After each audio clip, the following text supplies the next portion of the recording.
नमस्कार, उत्तराखंड समाचार में आपका स्वागत है। मैं शिखा त्यागी। सबसे पहले मुख्य समाचार। राज्य मंत्रिमंडल ने गैरसैंण को कमिश्नरी बनाने के फैसले को किया निरस्त। देहरादून नगर निगम क्षेत्र में रात 10 बजे से सुबह 5 बजे तक नाइट कर्फ्यू। देहरादून, नैनीताल, हल्द्वानी और हरिद्वार जिले में 6ठी से 11वीं तक की कक्षाओं को बंद रखने का फैसला। मुख्यमंत्री तीरथ सिंह रावत ने कहा, देवस्थानम बोर्ड में शामिल 51 मंदिरों को मुक्त करने पर होगा पुनर्विचार। हक हकूकों का रखा जाएगा पूरा ध्यान। जल्द बुलाई जाएगी तीर्थ पुरोहितों की बैठक। मुख्य सचिव ने की कोविड-19 की समीक्षा। सभी जिलों को टेस्टिंग बढ़ाने के निर्देश। कहा, कोरोना गाइडलाइंस का सख्ती से कराएं पालन।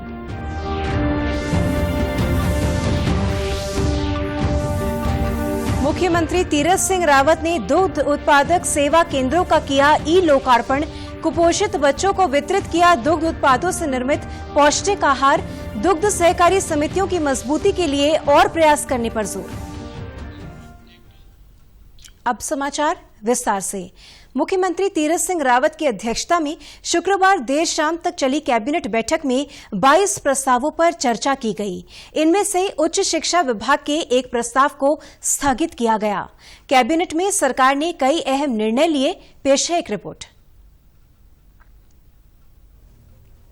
मुख्यमंत्री तीरथ सिंह रावत की अध्यक्षता में शुक्रवार देर शाम तक चली कैबिनेट बैठक में 22 प्रस्तावों पर चर्चा की गई। इनमें से उच्च शिक्षा विभाग के एक प्रस्ताव को स्थगित किया गया। कैबिनेट में सरकार ने कई अहम निर्णय लिए। शासकीय प्रवक्ता सुबोध उनियाल ने बताया कि कैबिनेट ने गैरसैंण को कमिश्नरी बनाने के फैसले को निरस्त कर दिया है। उन्होंने कहा कि कोरोना के बढ़ते मामलों को देखते हुए देहरादून नगर निगम क्षेत्र में रात 10 बजे से 5 बजे तक नाइट कर्फ्यू लगाने का निर्णय लिया है। आज कैबिनेट में मंत्रिमंडल ने 22 महत्वपूर्ण बिंदुओं पर निर्णय लिया है, जिनमें जो गैरसैंण में नई कमिश्नरी बनाने का जो निर्णय था, मंत्रिमंडल ने उस निर्णय को स्थगित करने का निर्णय लिया। कोविड की जो लगातार संक्रमण फैल रहा है, उस संक्रमण के फैलने की स्थिति को देखते हुए देहरादून नगर निगम की सीमा में रात्रि कर्फ्यू का निर्णय लिया। साथ ही देहरादून, नैनीताल नगर पालिका, हल्द्वानी नगर निगम और हरिद्वार जिले में 6ठी से 11वीं तक की कक्षाओं को बंद रखने का फैसला भी किया गया। देहरादून जिले में कालसी और चक्राता ब्लॉक क्षेत्र और बाकी राज्य में स्कूल सामान्य रूप से खुले रहेंगे। नैनीताल नगर पालिका क्षेत्र और हल्द्वानी नगर निगम क्षेत्र में पहली से लेके 12वीं तक के स्कूलों को 10वीं और 12वीं के अतिरिक्त जिनकी बोर्ड की परीक्षाएं हैं में भौतिक कक्षाओं को पूरी तरह से रोकने का निर्णय लिया। इसके अलावा राज्य में मुख्यमंत्री महालक्ष्मी योजना शुरू करने का निर्णय लिया गया। इसके तहत 2 बेटियां होने पर प्रति बेटी 3,500 की एक किट दी जाएगी। इसके तहत जच्चा बच्चा दोनों के लिए मेडिकल सामान और पौष्टिक आहार होगा। कोविड काल को देखते हुए अधिप्राप्ति नियमावली में कोई भी काम करने पर 5 से 10% तक परफॉर्मेंस सिक्योरिटी देनी होती थी। कैबिनेट ने इसको घटाकर 31 दिसंबर तक 3% कर दिया है। निविदा प्रतिभूति 25 करोड़ पर 2% होती थी। अब कोई बिडिंग चार्ज नहीं दिया जाएगा। शासकीय प्रवक्ता सुबोध उनियाल ने बताया कि उत्तराखंड ने कर्नाटक सरकार के अधिनियम लागू कर लिए हैं। इसके तहत अगर किट्टी, चिट फंड और अन्य मामलों में जमा राशि लेकर कोई भाग जाता है तो ऐसे मामलों में संपत्ति को सीज किया जा सकता है। गेहूं की खरीद में 1,975 रुपए MSP तय की गई है। साथ ही 20 रुपए बोनस देने का भी निर्णय लिया गया है। शुक्रवार देर शाम को कैबिनेट ने देहरादून नगर निगम क्षेत्र में नाइट कर्फ्यू लगाने का फैसला लिया था, जिसको लेकर आज जिलाधिकारी डॉक्टर आशीष कुमार श्रीवास्तव ने आदेश जारी कर दिए हैं। इसके तहत नगर निगम देहरादून और छावनी परिषद में रात 10 बजे से सुबह 5 बजे तक रात के वक्त आवागमन प्रतिबंधित रहेगा। रात्रि कर्फ्यू के दौरान चिकित्सा और आवश्यक सेवाओं की आपूर्ति से जुड़े वाहनों को नहीं रोका जाएगा। यात्रा करने वाले लोगों पर प्रतिबंध नहीं रहेगा। सार्वजनिक हित के निर्माण कार्य चलते रहेंगे। आदेश में कहा गया है कि औद्योगिक क्षेत्र में कार्यरत कार्मिकों को संबंधित औद्योगिक इकाई का पहचान पत्र दिखाना होगा। विवाह में सम्मिलित होने वाले व्यक्तियों को नाइट कर्फ्यू में छूट रहेगी। नाइट कर्फ्यू आज रात से लागू होगा। इसको लेकर पुलिस ने भी तैयारियां पूरी कर ली हैं।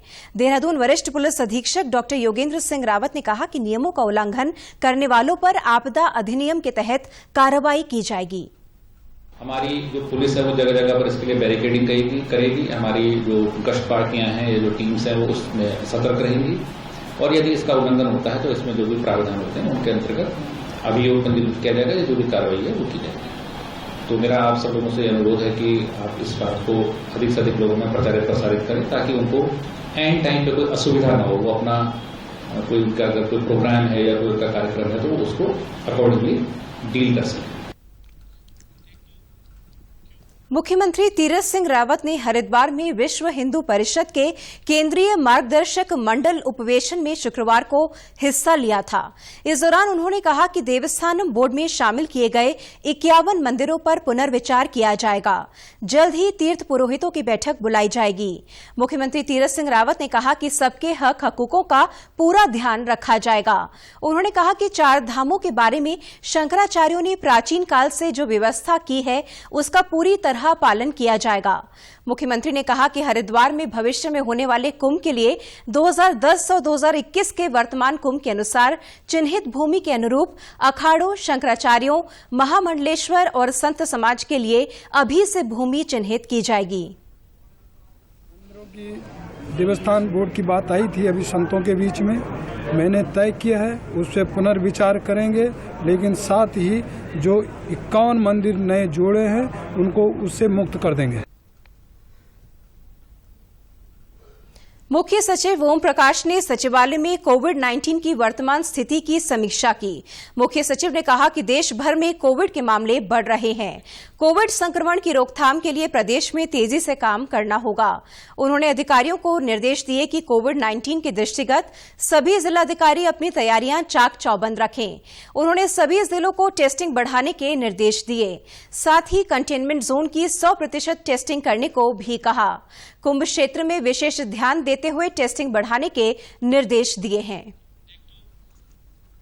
राज्य के जंगलों में भीषण आग लगी हुई है। मुख्यमंत्री तीरथ सिंह रावत ने आग लगने के कारणों का पता लगाने के लिए सभी की जिलों की टीमों का गठन करने के निर्देश दिए थे। मुख्यमंत्री के निर्देश के बाद अपर प्रमुख वन संरक्षक पर्यावरण SS रसाइली ने रुद्रप्रयाग जिले में 3 दिन का भ्रमण कर जनपद के अलग अलग हिस्सों में ग्रामीणों और ग्राम पंचायत प्रतिनिधियों से बात की। उन्होंने बताया कि अब तक जो बातें सामने आई हैं उसके अनुसार पहाड़ों में वनाग्नि की घटनाओं का प्रमुख कारण चारा पत्ती के लिए लगाई जाने वाली आग है।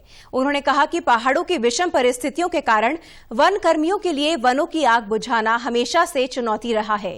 ग्रामीणों को अपने तरीकों को बदलना होगा। वन विभाग भी लोगों को जागरूक करेगा। हमारे इस रुद्रप्रयाग जनपद में कुल मिलाकर के विभाग ने अलग अलग जो संवेदनशील क्षेत्र है उसको देख करके 31 जो क्रूज स्टेशन बनाए हैं। सुविधा सुधार किया जा सकता है और हमारे जो स्टाफ को क्या हो सकता है इसकी एक समीक्षा करना था। दूसरे कि हमारे जो स्टाफ का या हमारे जो वन विभाग का दूसरे विभागों से और ग्राम प्रधानों से या सरपंच वन पंचायतों से किस प्रकार के समन्वय है उसका समीक्षा करना था। तो अंततः जाकर के मैं फिर ग्राम प्रधानों से बात किया, सरपंचों से बात किया, तो सबका मानना था कि सर ये जो वन अग्नि होता है, घटना होता है, इसमें कतिपय लोग जो है घास की लोग प्रलोभन से लगा देते हैं।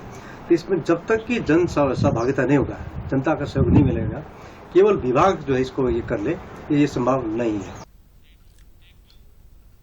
मुख्यमंत्री तीरथ सिंह रावत ने जनता दर्शन हॉल में राज्य समेकित सहकारी विकास परियोजना के तहत आंचल बद्री गाय घी, पहाड़ी घी, ऑर्गेनिक घी, पनीर, डेयरी ग्रोथ सेंटर और दुग्ध उत्पादक सेवा केंद्रों का ई लोकार्पण किया। इस मौके पर मुख्यमंत्री ने कुपोषित बच्चों को दुग्ध उत्पादों से निर्मित पौष्टिक आहार का वितरण किया। उन्होंने कहा कि दुग्ध सहकारी समितियों की मजबूती के लिए और प्रयास करने होंगे। दूध और उससे बनने वाले उत्पादों की ब्रांडिंग, पैकेजिंग और उनके लिए बाजार उपलब्ध कराने पर विशेष ध्यान देने पर जोर दिया। उन्होंने कहा कि इसमें महिलाओं की भागीदारी बढ़ाई जानी चाहिए। मुख्यमंत्री ने कहा कि आत्मनिर्भर बनने के साथ ही हमें अन्य लोगों को भी अपने साथ स्वरोजगार से जोड़ना होगा। वोकल फॉर लोकल को उत्तराखंड के अंदर भी हम साकार करना चाहते हैं, करना चाहिए और उसको हम कर रहे हैं। रोजगार, मैंने कहा इससे रोजगार देने का भी काम और आपके द्वारा सहकारी समितियों के द्वारा, आपकी डेयरियों के द्वारा नीचे तक जाए, पहुंचाए। डेयरी विकास मंत्री रेखा आर्या ने कहा कि दुग्ध उत्पादन स्वरोजगार का बड़ा माध्यम है। दुग्ध उत्पादन के क्षेत्र में उत्तराखंड को अग्रणी राज्य बनाने की दिशा में अनेक प्रयास किए जा रहे हैं। हमारे विभाग, डेयरी विभाग ने एक प्रयास किया है, अभिनव प्रयास किया है कि हम घी के, दूध के विभिन्न प्रकार के प्रोडक्ट होते हैं जिसमें हम लोग उत्पादित करते हैं, लेकिन घी को लेकर जो लोगों में आज भी उसकी पौष्टिकता, शुद्धता, पवित्रता को लेकर भाव है, उसके वेरिएशंस हमारे पास में उपलब्ध नहीं थे। आज वेरिएशन के रूप में हम लोग घी को लेकर आए हैं। आज हमारे पास में बद्री घी है, आंचल घी पहले से ही चल रहा है, हमारे पास पहाड़ी घी है, हमारे पास आज ऑर्गेनिक घी है। तो उत्तराखंड पहला ऐसा स्टेट है जहाँ बद्री गाय का, इंडिजीनियस गाय का प्योर घी आपको दे रहा है। हल्द्वानी के हल्दूचड़ की रहने वाली बॉक्सर लकी राणा इन दिनों छात्राओं के लिए एक मिसाल बन गई हैं। पिछले दिनों यूरोप के मॉन्टेनीग्रो में आयोजित हुई youth main and women boxing championship में लकी राणा ने सिल्वर मेडल जीतकर देश का नाम रोशन किया है। लकी राणा ने बताया कि उनके पिता ने इस खेल में उनकी रुचि पैदा की, जिसके बाद वो लगातार अपना सर्वश्रेष्ठ प्रदर्शन करने का प्रयास कर रही हैं। मध्यम वर्गीय परिवार से संबंध रखने वाली लकी राणा की सफलता से स्थानीय लोग, खासकर छात्राएं, बॉक्सिंग को लेकर उत्साहित दिख रही हैं। लकी राणा ने बताया कि वो हरियाणा से बॉक्सिंग की कोचिंग कर रही हैं। उन्होंने विश्वास जताया कि देश के लिए वो एक दिन गोल्ड मेडल जीतकर अपने परिवार का नाम रोशन करेंगी। 2016 में बॉक्सिंग स्टार्ट करी तो उस टाइम पे कोई इंटरेस्ट नहीं था। तो उस टाइम पे इंटरेस्ट मेरा ड्राइंग में था, तो फिर पापा ने बोला कि इस पर ट्राई कर, तो फिर गई इस चीज़ में, तो इसी में करियर बनाया फिर, क्योंकि उसके बाद अच्छा लगने लगा था ये। फिर टूर्नामेंट्स खेले, स्टेट खेले, नेशनल्स खेले, फिर उसके बाद नेशनल कैंप में सिलेक्शन हुआ, फिर वहाँ से इंटरनेशनल टूर्नामेंट्स खेले, फिर बाहर इंडिया को रिप्रेजेंट करा। एक फर्स्ट टाइम चेक रिपब्लिक, और वहाँ मेरा ब्रॉन्ज मेडल था, और इस बार मॉन्टेनीग्रो जहाँ मेरा सिल्वर मेडल था, और आगे के लिए भी तैयारी कर रही हूँ। अंतर्राष्ट्रीय प्रतियोगिता में सिल्वर मेडल जीत चुकी लकी राणा की सफलता से क्षेत्र के लोगों को भी बहुत खुशी है। लकी अब आगामी प्रतियोगिताओं के लिए अपनी तैयारियों में जुटी हैं। अपनी बेटी की लगन और सफलता से उत्साहित माता-पिता अपनी बेटी के सपनों को पूरा करने के लिए पूरी मेहनत कर रहे हैं। अपनी बड़ी बहन से प्रेरणा लेते हुए परिवार के छोटे भाई बहन भी मुक्केबाजी में ही अपना करियर तलाश रहे हैं। और लकी राणा मेरी बड़ी लड़की है, और इस बेचारी को ड्राइंग का बहुत अच्छा शौक था, लेकिन मैंने इसे बहुत समझाया। मैंने कहा बेटे, ड्राइंग में ऐसा कोई भविष्य नहीं है, बहुत मेहनत लगती है, बहुत वो लगेगा और बहुत पैसा खर्च होगा, लेकिन ये है बॉक्सिंग ऐसा खेल है जिसमें सिंगल फाइट है, अपने दम पे तुम लड़ सकते हो, हमारी पूछने इस लायक नहीं है। मुख्यमंत्री आवास में आयोजित सादे समारोह में मुख्यमंत्री तीरथ सिंह रावत ने चंडी प्रसाद भट्ट पर्यावरण एवं विकास केंद्र की ओर से दिया जाने वाला केदार सिंह रावत स्मृति पर्यावरण पुरस्कार लोक गायक नरेंद्र सिंह नेगी को दिया। लोक गायक नरेंद्र सिंह नेगी ने कहा कि पर्यावरण के लिए काम करने वाले लोगों से ही सीखकर गीत लिखता रहा। उन्होंने कहा कि मेरी कोशिश होगी कि मैं भविष्य में भी इसी तरह अपनी धरती के लिए गीत लिखता रहूं। जो हैं इस उत्तराखंड के हिमालय के सुरक्षा के लिए चिंतित हैं, इन नदियों के लिए चिंतित हैं, और जो ये बड़े बड़े डैम बन रहे हैं उनके लिए चिंतित हैं।